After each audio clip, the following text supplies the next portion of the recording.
ఇస్తున్నారా? ఈరోజు సంయుక్త కిసాన్ మోర్చా ఆధ్వర్యంలో గుంటూరు సెంటర్లో వ్యవసాయ మార్కెట్ కమిషనర్ కార్యాలయం వద్ద రాష్ట్ర స్థాయి ధర్నా కార్యక్రమం జరుగుతున్నది.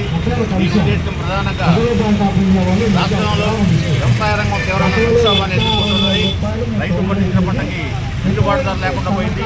రైతులు తీవ్రమైన అప్పుల్లో కూలిపోయి ఆత్మహత్యలకి గురవుతున్న పరిస్థితిని ఈ రోజున ఈ రాష్ట్రం ఎదుర్కొంటా ఉన్నది. అధికారులకు వచ్చిన పాలకవర్గాలు ఎవరైనా కానీ రైతాంగం యొక్క సంక్షేమాన్ని, రైతు యొక్క అభివృద్ధిని కాంక్షించి పనిచేయడం లేదు. రైతే రాజు, రైతే దేశానికి వెన్నెముకని ఎన్నికల వాగ్దానాలు అయితే చెబుతున్నారు తప్ప నిజమైన అర్థంలో రైతుల్ని పట్టించుకోకుండా, రైతు యొక్క కష్టాలను పట్టించుకోకుండా రైతుని బలిపశువులు చేసి మొత్తం రైతు యొక్క కష్టాన్ని, రైతు యొక్క రక్తాన్ని కొల్లగొడుతున్న పరిస్థితి ఉంది. పండిస్తేనేమో రేటు ఉండదు, రేట్లు ఉంటేనేమో పంటల ప్రకృతి వైపరీత్యాలకి తెగుళ్ళకి బలైపోతున్న పరిస్థితి ఉంది.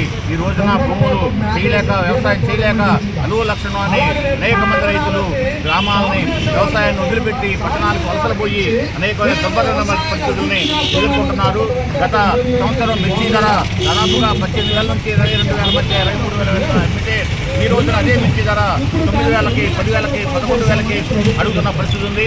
కందులు గత సంవత్సరం మరి జుంటా కందులు 9,500 అయితే 9,500, 10,000కి ఈ సంవత్సరం 5,000కి, 5,500 అడుగుతున్నారు.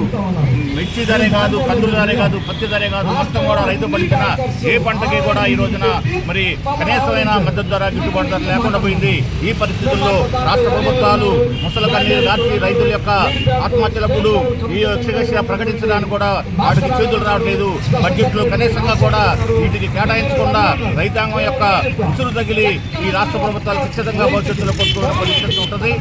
తక్షణమే కేంద్ర రాష్ట్ర ప్రభుత్వాలు కూడా స్పందించి ఈ యొక్క రైతాంగ సమస్యను పట్టించుకోవాలి. అట్లానే ఢిల్లీ కేంద్రంగా, హర్యానా కేంద్రంగా మరి పంజాబ్ రైతులు నిర్వహించిన మరి సుదీర్ఘమైన రైతాంగ పోరాటంలో హామీలు ఇచ్చి మరి దాన్ని తెచ్చిన నల్ల చట్టాలను నిర్మించుకున్న నరేంద్ర మోడీ ఈ రోజున దొడ్డిదారున అదే చట్టాలను మళ్ళీ అమలు జరగడానికి సమాయత్తమవుతున్నాడు, పూనుకుంటున్నాడు.